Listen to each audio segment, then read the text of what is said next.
नमस्कार, मैं किरनेश कुमार। आज हम बात करेंगे पहले चरण में पड़ने वाली जमुई लोकसभा सीट की। यह जमुई लोकसभा सीट सुरक्षित है।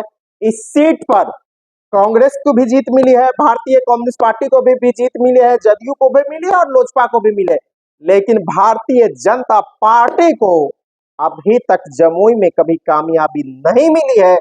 हालांकि 2009 के लोकसभा चुनाव से इस सीट पर उसके गठबंधन के लोग ही जीतते रहे हैं। 2009 में जहां जदयू जीता था, तो 2014-19 में लोजपा की जीत हुई है।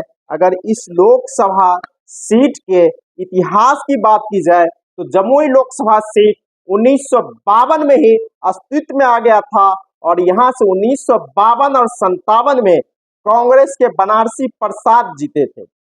1962 और 67 में नयन तारा दास को जीत मिली थी। तो 1971 के लोकसभा चुनाव में इस सीट पर जब बिहार में वामपंथी आंदोलन उफान पर था, भूमि संघर्ष तेज था, उसी दौर में जमुई लोकसभा सीट पर भी लाल पताका लहरा गया और भोला माझी भारतीय कम्युनिस्ट पार्टी के टिकट पर 1971 में जमुई लोकसभा सीट से जीते थे। हालांकि जब बाहर लाल झंडा लहरा गया तो अगली बार परसीमन हुआ। 1977 का चुनाव नए परसीमन के आधार पर हुए।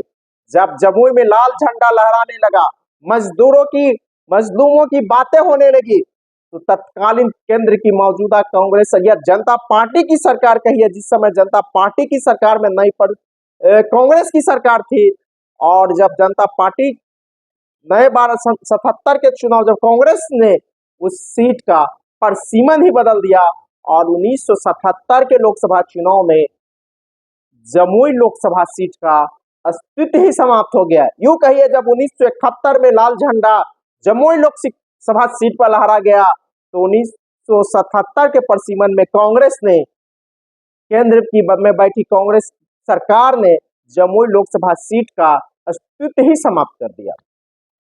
फिर यह लोकसभा सीट 2009 में अस्तित्व में आया है। 2009 में जदयू के भूदेव चौधरी यहां से चुनाव जीते थे, जो फिर पाला बदल के अभी राजद में है। राजद के धोरैया से विधायक है। तो 2014 में यह सीट लोजपा के खाते में चली गई थी। लोजपा के चिराग पासवान यहां से पहली बार लोकसभा के लिए जीते गए थे। तो 2019 में दूसरी बार चिराग पासवान लोजपा के टिकट पर जमुई लोकसभा सीट से जीते। इस बार चिराग पासवान हार के डर से अपनी सीट बदल लिया है और जमुई के बदले इस बार हाजीपुर से खम ठोकेगा। हालांकि जमुई सीट से लोजपा ने रामविलास पासवान के दामाद और चिराग पासवान के बहनोई अरुण भारती को चुनावी दंगल में उतारा है। तो आप कह सकते हैं कि जमुई लोकसभा का इतिहास जब हम देखते हैं तो यहाँ कांग्रेसियों का भी कब्जा रहा है, कम्युनिस्टों का भी रहा है और आज समाजवादियों का भी रहा है। तो कुल मिलाकर भाजपा छोड़ के सभी विचारधाराओं के लोगों का यहाँ कब्जा रहा है। जमुई लोकसभा सीट 3 जिलों के विधानसभा सीट मिलाकर बना है। इसमें मुंगेर का तारापुर है, शेखपुरा जिले का शेखपुरा विधानसभा है और 4 विधानसभा सीटें जमुई जिले का है। वह सीट है सिकंदरा, जमुई, झाझा और चकाई। कुल मिलाकर यह जो सीट बना है लोकसभा जमुई, वह 3 जिलों का सीट है और यह 3 जिले जो पूर्व का मुंगेर जिला था जिससे कट के बना है, यह जमुई बना हो, शेखपुरा बना हो, लखीसराय, तो उसी पुराना मुंगेर जिला का 3 जिला मिलाकर जमुई लोकसभा सीट बना है। जमुई लोकसभा सीट से 2024 के लोकसभा चुनाव में 7 उम्मीदवार हम ठोक रहे हैं। इसमें राजद की अर्चना रविदास है। अर्चना रविदास राजद की तरफ से खम ठोक रही है।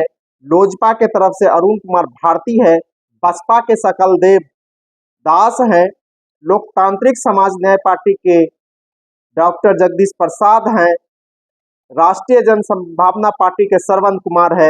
एसयूसीआई के संतोष कुमार दास है और सुभाष पासवान निर्दलीय चुनावी दंगल में है। तो यूं कहा जाए, जमुई लोकसभा सीट का चुनाव इस बार दो नए धुरंधरों के बीच लड़ा जा रहा है।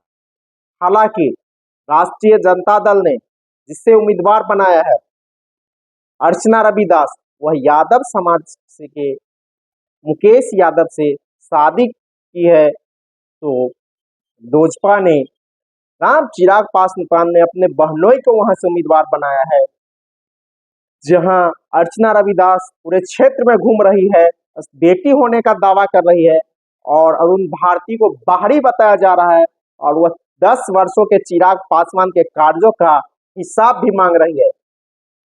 अगर यादव, रविदास, मुसलमान और वामपंथी पार्टियों के काइडर का वोट एकजुट हो जाता है तो अर्चना रविदास यह सीट निकालती हुई दिख रही है, क्योंकि वह इलाका सीपीआई का स्थापना का मुंगेर का इलाका है।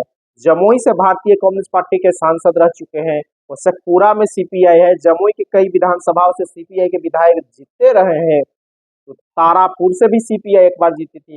हालांकि यह तारापुर वही विधानसभा क्षेत्र है जहां से भाजपा के मौजूदा प्रदेश अध्यक्ष सम्राट चौधरी का वह गृह विधानसभा भी आप कह सकते हैं। लेकिन कुल मिलाकर जमुई लोकसभा सीट पर इस बार का चुनाव काफी दिलचस्प हो गया है। हालांकि पलड़ा अभी भी राजद के पक्ष में दिख रहा है। प्रधानमंत्री नरेंद्र मोदी भी जमुई से ही अपने चुनावी अभियान की शुरुआत करने जा रहे हैं। हालांकि परिवारवाद का विरोध करने वाले नरेंद्र मोदी वहां किसी परिवारवाद के लिए वोट मांगेंगे, किसी परिवारवाद के एक नए सदस्य को राजनीति में स्थापित करने के लिए वोट मांगेंगे। तो आप कह सकते हैं कि इस मुंह से प्रधानमंत्री नरेंद्र मोदी परिवारवाद का अब विरोध करेंगे और एक परिवार के आप रामविलास पासवान के दामाद को स्थापित करने के लिए जमुई में वोट मांगेंगे। तो कौन ऐसा है जो परिवारवाद का वह विरोध करते हैं? इससे साफ जग जाहिर हो रहा है कि भाजपा और नरेंद्र मोदी का परिवारवाद का विरोध सिर्फ दिखावा है। और कुल मिला के जमुई लोकसभा सीट पर इस बार महागठबंधन का पलड़ा पूरी तरह भारी दिख रहा है। दोनों खिलाड़ी नए हैं, एक स्थानीय है तो एक बाहरी है। यही नारा जमुई में गूंजने लगा है। धन्यवाद। मैं किरण।